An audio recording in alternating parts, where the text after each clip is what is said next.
Salam alaikum, j'espère que vous allez bien, j'espère que vous portez tous bien les amis. On se retrouve pour l'épisode 16 de Shingeki no Kyojin, saison 3, partie 2, tout simplement. Et un épisode qui m'a mis dedans, tout simplement.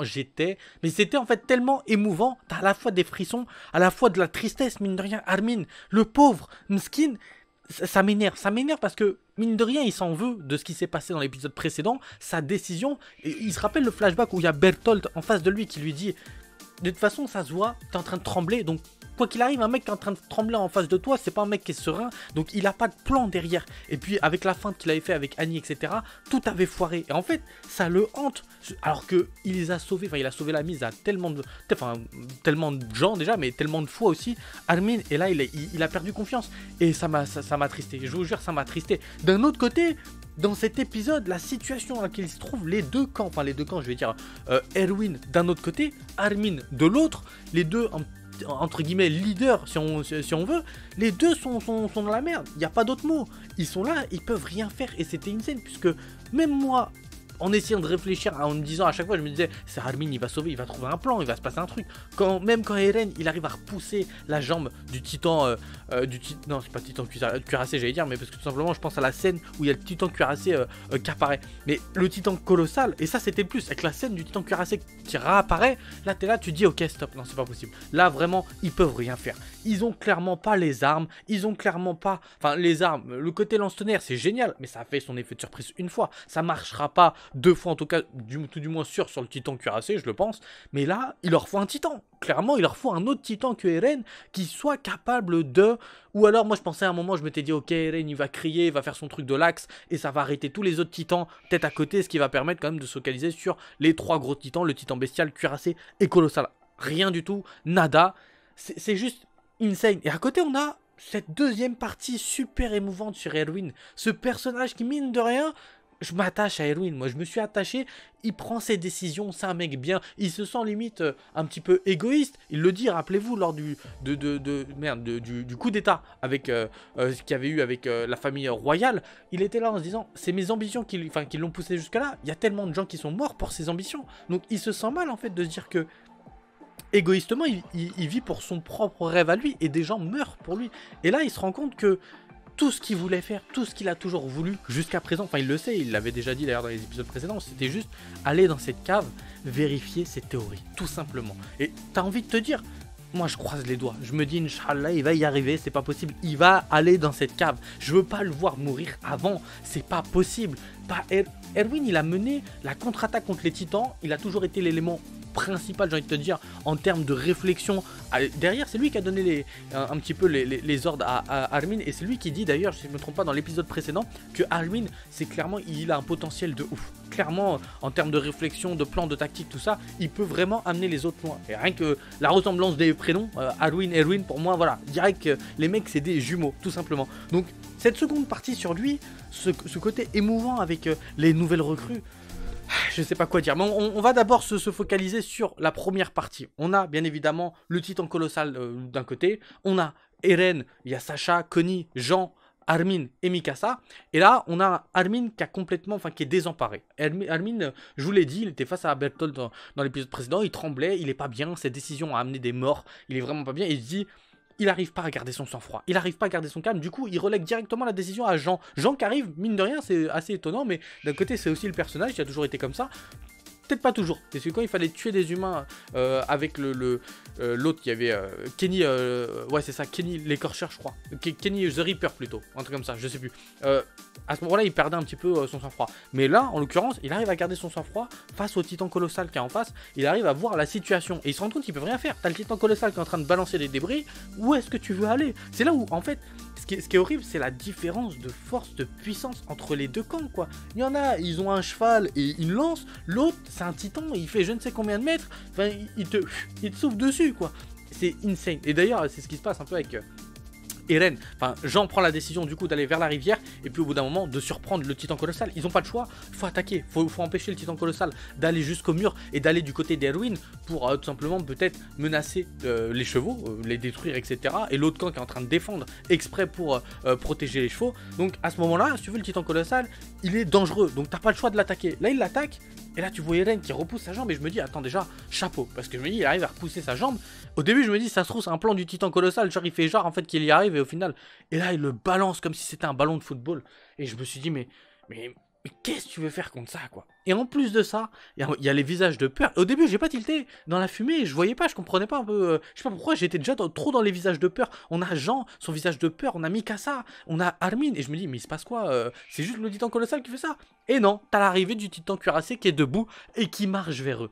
Qu'est-ce que tu veux faire avec le titan colossal et le titan cuirassé? Honnêtement, j'ai beau réfléchir à un plan d'action ou un plan d'attaque, là c'est mort. Encore s'il y avait eu le titan colossal, je dis pas. Je dis Armin, il aura peut-être pu vraiment prendre sur lui et trouver une solution. Alors, il en a pas en plus, il a pas de solution. Mais en trouver une, je me dis, en dernier recours, un truc comme ça, où Eren, limite, il va se relever, il va se passer un truc. Mais là, t'as le titan cuirassé à côté, l'effet des lance-tonnerres, c'est dead, ça marchera pas. Là, je me dis qu'à ce niveau-là, qu'est-ce que tu veux faire? D'ailleurs, moi, je me rappelle plus où elle est, Hanzi. D'ailleurs, j'ai pensé à Hanzi et je me rappelle plus où elle est. D'ailleurs, c'est étonnant.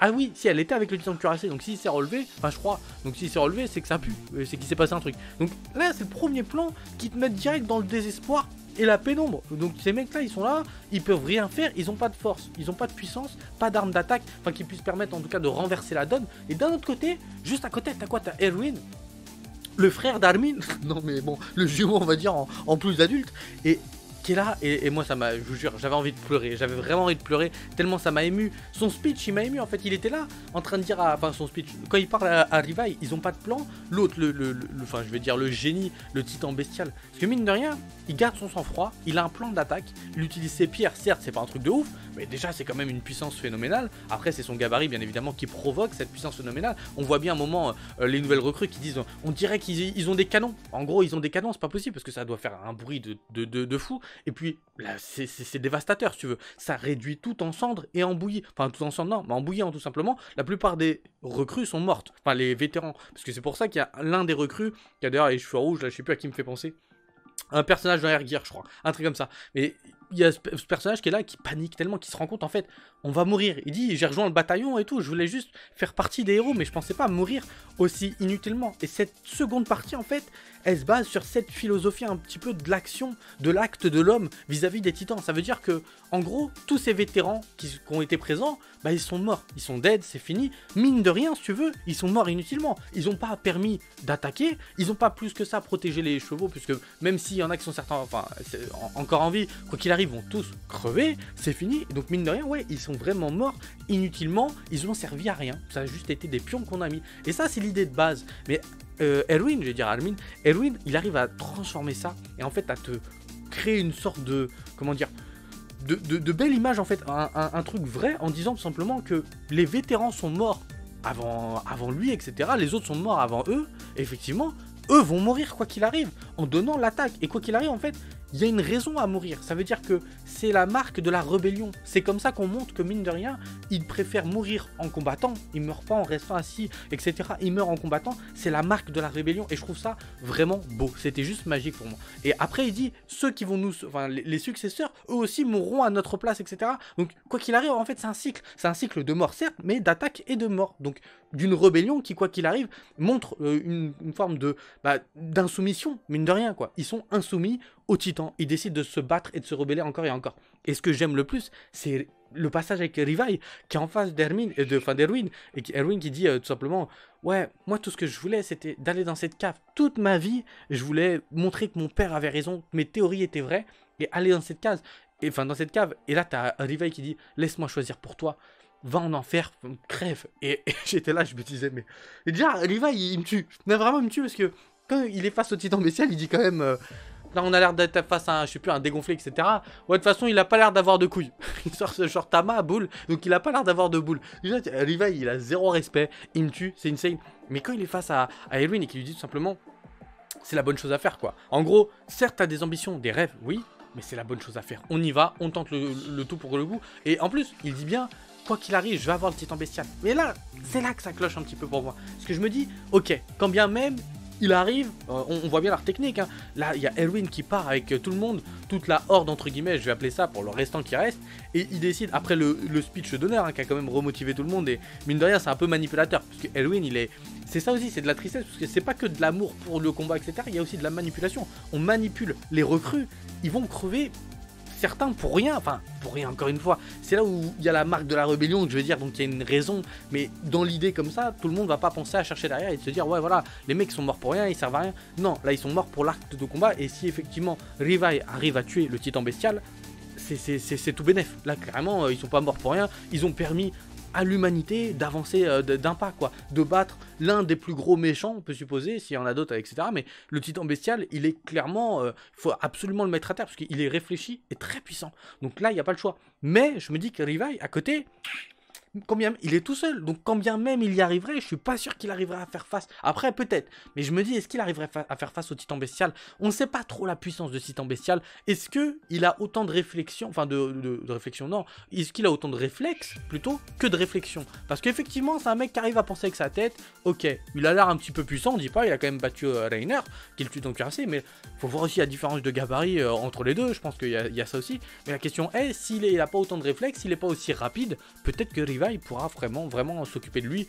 On ne sait pas. Vraiment, cet épisode, il m'a mis, mais je sais pas, des frissons, de la tristesse, de la joie, de la joie en me disant Armin, s'il vous plaît, non, j'espère qu'il va devenir ouf. Je le sens, Armin, qu'il a un potentiel énorme et que il peut clairement être l'un des piliers quoi dans ce combat contre les titans pour l'humanité. Mais j'espère qu'il va reprendre confiance en lui. Et puis à côté on a Eren, qui pour le moment bien évidemment il est effacé. Il s'est battu contre le titan cuirassé, il s'est battu contre le titan colossal un petit peu, même si c'est fait éclater, mais il y a une différence de taille et de puissance. Encore une fois, c'est pas possible. Tu mets pas, je sais pas, j'allais dire Naruto face à Aizen, mais là non, c'est deux univers complètement différents. Mais tu mets pas Konohamaru quand il est petit face à Madara, si tu veux. Et encore, je suis jambon, je suis gentil, parce que Konohamaru, là, il est pas vraiment de technique. Mais c'est impossible, c'est impossible. Donc moi, j'ai vraiment hâte d'être à l'épisode prochain. Ça va être insane. J'attendais que ça, la confrontation avec le titan bestial. Je vous en parle avec tellement d'émotion, mais c'est juste insane. En tout cas, j'espère que vous avez aimé l'épisode, bien évidemment. J'espère que vous avez aimé la review. Je compte sur vous pour lâcher le petit like des familles si la vidéo vous a plu. Moi, je vous dis à la prochaine, à très vite, tout simplement pour One Punch Man. Sur ce, ciao!